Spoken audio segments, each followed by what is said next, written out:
우리 심삼정 교수님이 정말 미국의 카네기 홀을 비롯해서 이 색소폰에 있어서 우리나라의 아주 큰 대가이십니다. 그래서 큰 은혜를 끼치고 있는데 10월 27일 2부, 3부에 연주하시고 또 귀한 간증이 있습니다. 간증을 하시도록 하겠습니다.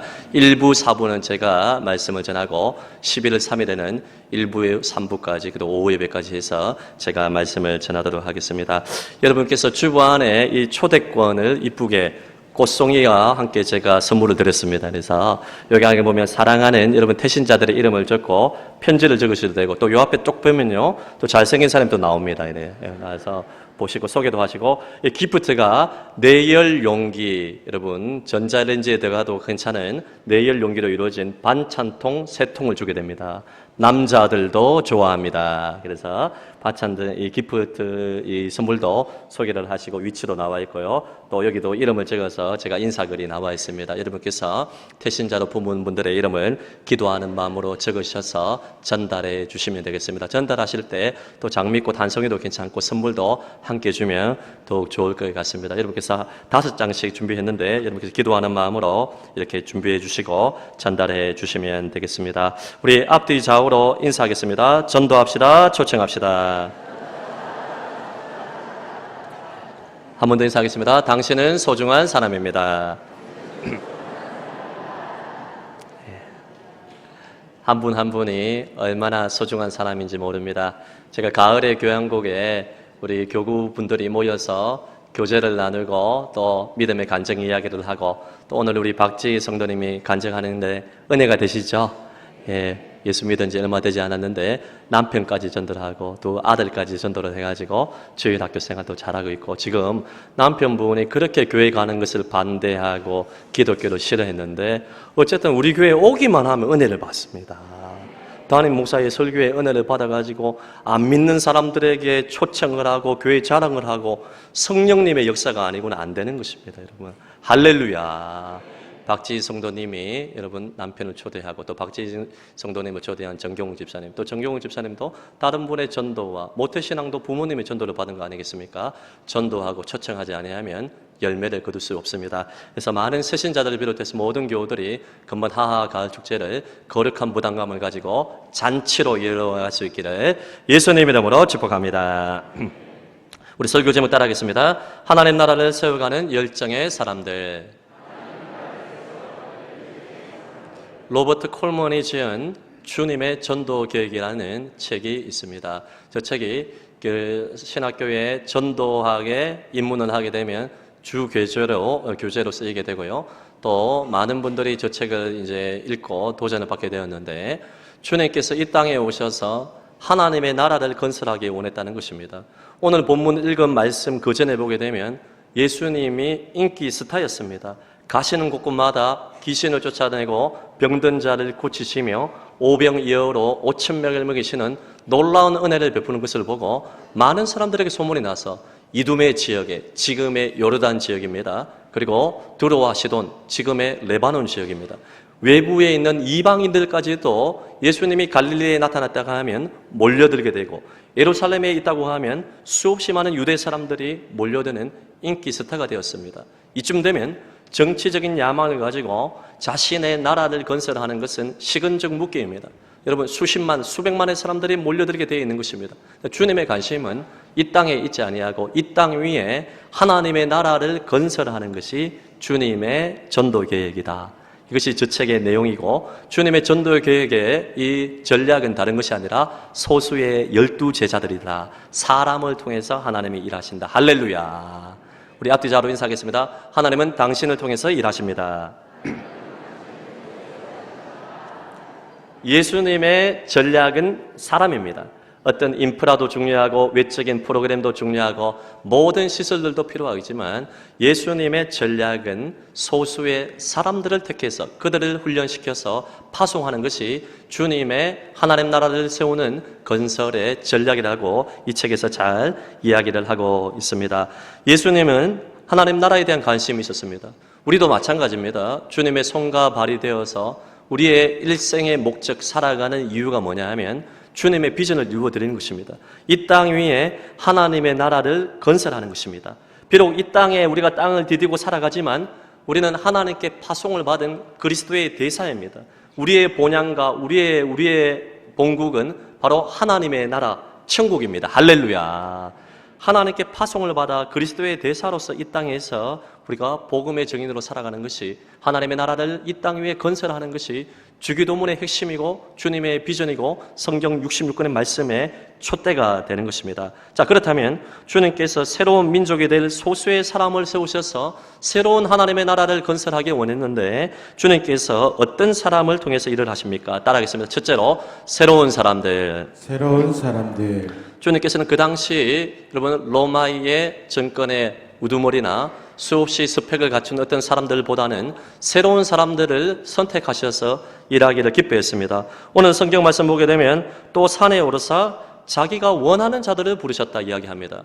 주님께서 제자를 삼으시고 하나님 나라 건설하는 것은 당시의 랍비와 세상 문화와 다른 게 뭐냐면, 당시의 유명한 랍비와 스승들은 여러분 많은 제자들이 이분에게 배우기 위해서 이 제자들이 스승을 선택을 했습니다. 하지만 주님께서 세우고자 하는 하나님의 나라는 내가 원한다고 해서 예수를 믿고 내가 바란다고 해서 제자가 되는 것이 아닙니다.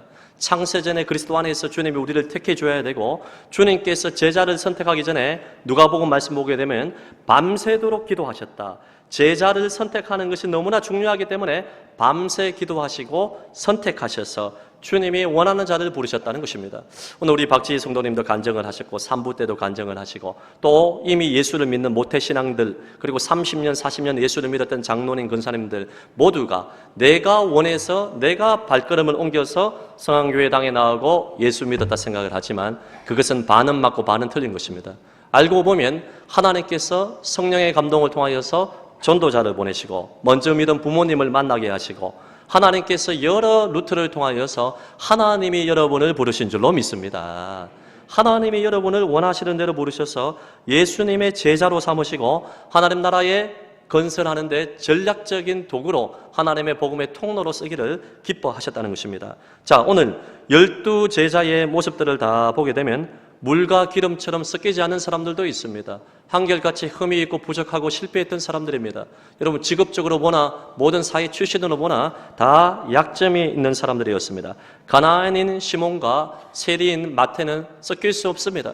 여러분 매국노로 불리는 세리 마태와 그리고 열심당원으로 자신들의 열심으로 살인도 서슴지 아니하는 그러한 열정으로 이스라엘 나라를 건국하고자 했던 열심당원 가나안인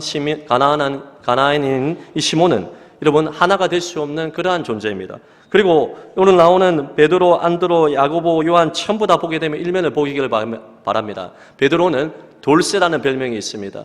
그리고 여러분 이 보아넥이라는 별명, 우리의 아들이라는 별명을 가졌던 야고보와 야고보의 형제 요한은 얼마나 성격이 괴팍한지, 여러분 예수님이 사마리아 지역을 통과하자고 했을 때 많은 사마리아 남자들이 반대를 하고 밀어내고 있을 때 얼마나 화가 났던지 주님께 향하여서 이렇게 이야기했습니다. 주님, 하늘을 명하여서 기도하여서 하나님께 기도하여서 불을 내리게 해달라고 이렇게 기도를 했습니다. 한마디로 말하면 분노 조절 장애자들입니다. 한결같이 약점이 있습니다. 부족함, 실수투성입니다. 여러 가지 면에서 허물이 많은 사람들입니다. 하지만 하나님은 이 새로운 사람들, 소수의 12 사람들을 통하여서 하나님의 일을 하기를 기뻐했습니다.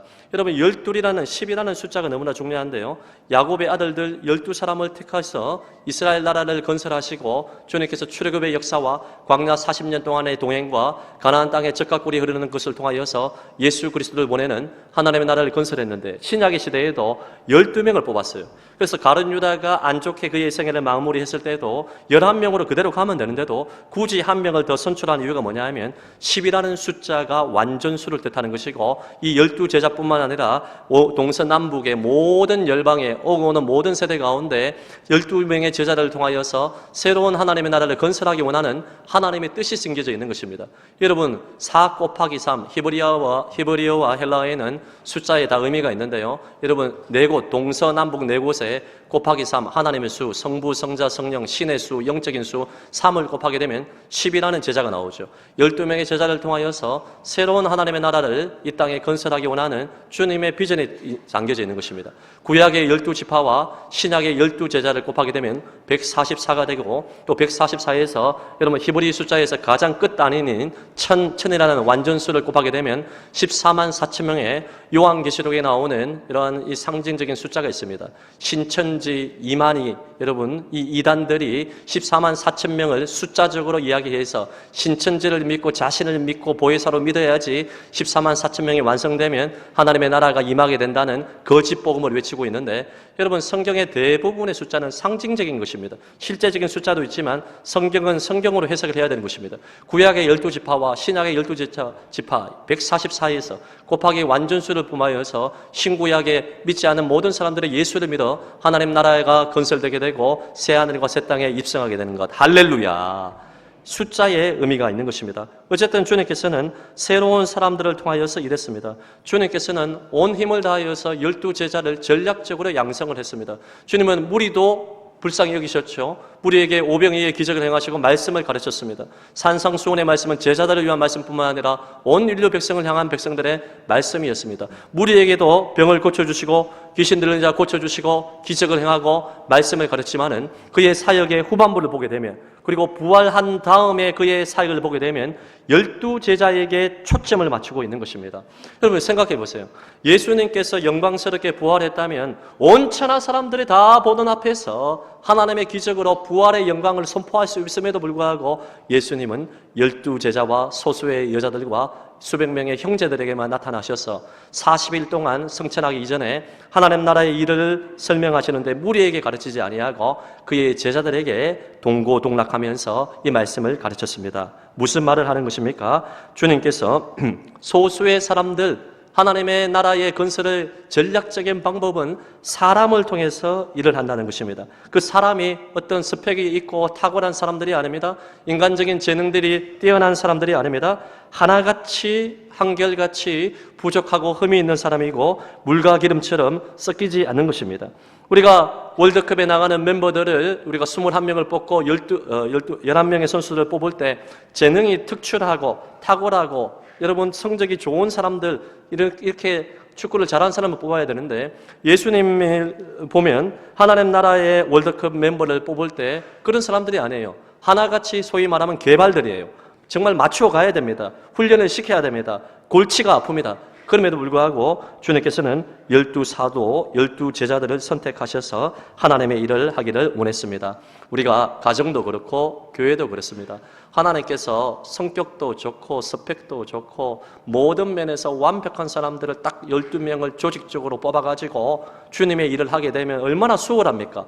한마디 딱 하면 그것을 한 말을 알아듣고 10것을 이해를 해가지고 툭툭툭 하고, 주님께서 그냥 한번 눈빛밭 하나 하면 눈짓을 딱 하기만 하면 그것을 깨닫고 바로바로 하나님의 일을 바로 척척 잘한다면 얼마나 좋겠습니까? 하지만 여러분 사복음서 보세요. 예수님께서 그렇게 수없이 말씀을 가르치고 기적을 행하시고 하나님의 일들을 보여주었음에도 불구하고 여러분 성령 받기 이전에 베드로와 야고보, 요한 수제자들도 엉뚱한 소리 많이 합니다.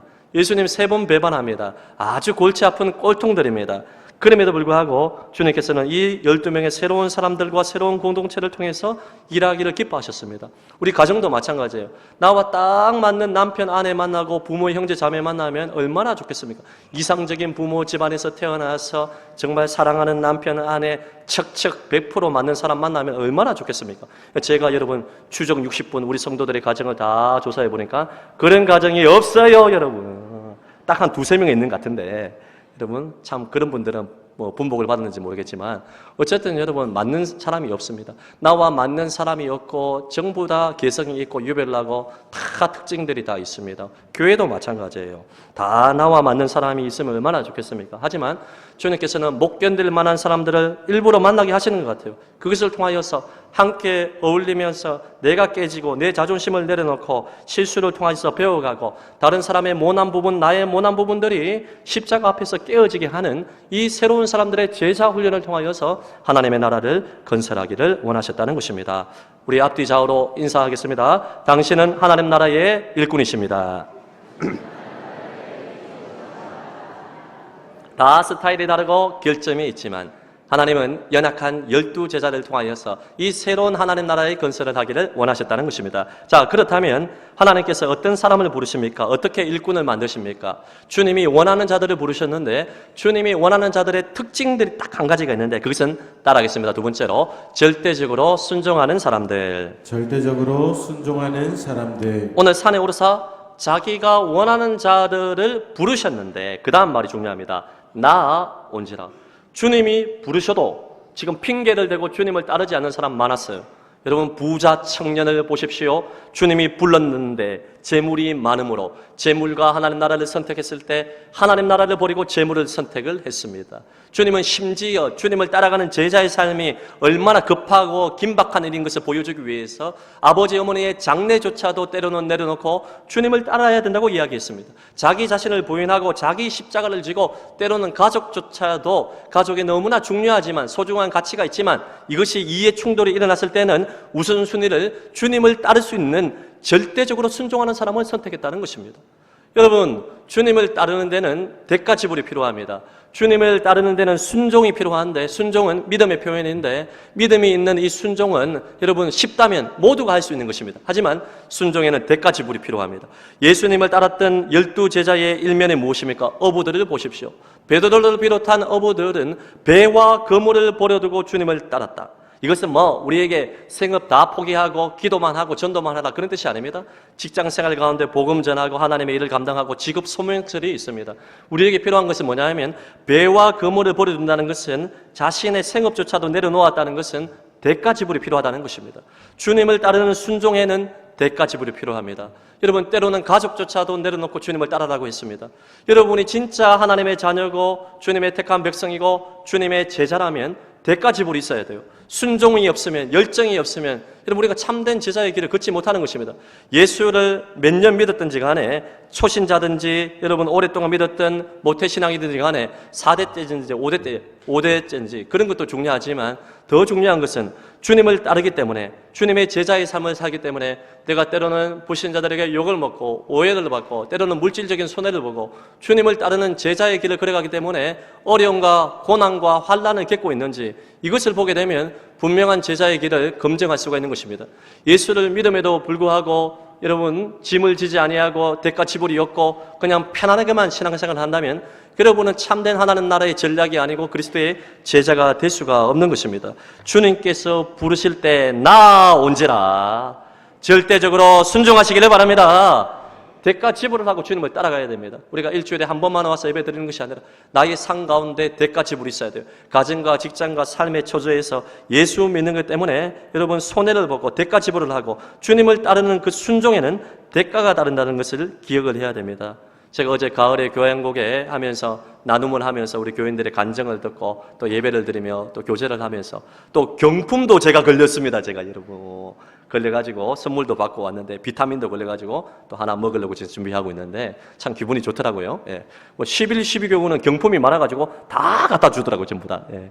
경품도 걸렸는데 어제 이제 간증하시는 집사님 한 분이 초신자 때부터 정말 순수하게 믿음 생활을 잘 하셨는데 이분이 철칙이 뭐냐 하면 이양 예수 믿는 것 목사님을 통해서 주시는 하나님의 말씀이 진리라면 100% 단순하게 순종해보자 이것을 따랐다는 것입니다. 그래서 그때 어떤 목회자가 양육반과 제자훈련을 하면서 전도를 하루에 10명 이상씩 하십시오. 복음을 반드시 하루에 한 번 이상은 전하십시오. 이것을 듣고 불신자들을 만나고 친구들을 만나고 오랜 고향의 동지들을 만나가지고 밥을 사 먹여가면서 기도해주고 전도를 했는데 하나님이 동해에서 서해에서 남에서 북에서 한 사람 때가 지나니까 붙여줘가지고 전도의 재미를 맛보게 되고 지금까지 10몇 년 동안을 계속해서 전도하면서 전도하니까 행복하구나. 목사님의 말씀을 단순히 순종하여 하나님의 말씀이라고 받아들이고 복음 전하니까 이것이 인생 최고의 행복이구나. 할렐루야. 여러분 그 집사님이 그 마음의 순수함이 무엇입니까? 목사님을 맹종하라 그런 뜻이 아니라 목사님을 통해서 주시는 하나님의 말씀이 진리라면 그대로 제자의 대가를 지불하며 순종하겠다. 여러분 전도자 사명자로 살게 되면 시간을 보내야 되죠. 그리고 때로는 쉬고 싶어도 복음을 전해야 되죠. 물질도 다른 사람을 섬기면서 내 것을 소비를 해야 되고 여러 가지 손해가 있습니다. 때로는 복음 전하다가 오해를 받고 욕도 먹기도 합니다. 여러분 그런 억울함과 비난과 대가 지불이 있음에도 불구하고 하나님의 말씀을 그대로 순종하고 제자의 삶을 살게 되면 순종하게 되면 하나님이 영적인 기쁨을 주시는 것입니다. 할렐루야. 이 말씀 준비하면서 제가 20년 전에 불렀던 그러한 주일학교 노래가 주일학교 교사를 했으며 하면서 불렀던 이 노래가 생각이 나는데요. 주님께 순종하는 것이 너무나 중요하다는 것입니다. 그 가사를 제가 한번 유튜브에 한번 이게 타이핑을 하고 인터넷에 이 검색을 해도 이게 없더라고요. 이 노래가 흔적 없이 사라졌더라고요. 제가 참 은혜를 많이 받았는데 정말 우리가 주일학교 때 배운 것만 말씀에 순종만 한다면 우리의 삶이 달라질 것입니다. 제가 이 찬송 연습을 좀 했는데 한번 불러보겠습니다. 주님께 순종해요. 주님 사랑하니까요. 내 마음 주께 모두 드려요. 내 마음 약해질 때 주 사랑 알고파서 주님께 사랑으로 순종해요. 여러분 표정이 나빠져가지고 후림은 읽어드리겠습니다. 제가 목이 약간 갈갈해가지고 연습을 많이 했는데 여러분 이해를 해 주십시오. 이거 다른 무슨 노래 더럽게 못하나 이렇게 생각하면 안 됩니다. 그 후렴 보면 나 주님만 기쁨으로 섬기겠어요. 아무리 어려움 닥쳐도 내게 말씀하소서 주님 뜻 따르겠어요. 주일학교 초등부 위에서 이 노래를 지었는데 조금만 생각해보세요. 제자가 주님께 순종하는 것입니다. 주님을 사랑하기 때문에 순종하죠. 내 마음 모두를 주께 드립니다. 그리고 내 마음이 약해질 때 주님의 사랑을 알고 파서 주님께 사랑으로 순종하는 것입니다. 여러분 사랑하기 때문에 순종하는데 그 반대도 통하는 것입니다. 때로는 내 마음이 약해지고 믿음이 부족해질 때 주님께 의도적으로 순종하게 되면 주님이 주님을 더 잘 섬길 수 있는 믿음과 은혜와 기쁨을 주시는 것입니다. 여러분 그러므로 제자의 삶을 걸어가고 하나님 나라의 건설에 전략이 되는 저와 여러분이 대가 지불을 하는 주님의 말씀에 절대적으로 순종하는 열정의 사람들이 되시기를 예수님의 이름으로 축복합니다. 오늘 세 번째로 여러분 그러면 어떻게 일꾼을 양성하십니까? 일꾼을 만드는 방법은 따라하겠습니다. 예수님과 함께 있는 사람들. 예수님과 함께 있는 사람들. 예수님과 함께 있는 사람들을 통해서 주님께서 제자를 양성합니다. 프로그램도 중요하고 여러 가지 전략이 필요한데 주님의 전략은 일꾼 양성의 전략은 다른 것이 아니라 자기와 늘 함께 동고동락을 하는 것입니다. 예수님이 사람을 키우는 방법은 함께 있도록 하는 것입니다. 오늘 보면 이는 자기와 함께 있게 하시고 12제자를 선택하고 난 다음에 자기와 함께 있게 하시고 주님과 함께 있는 도제 교육이 강의실의 교육을 뛰어넘어서 제자를 양성하는 가장 귀중한 비결이 된다는 것입니다.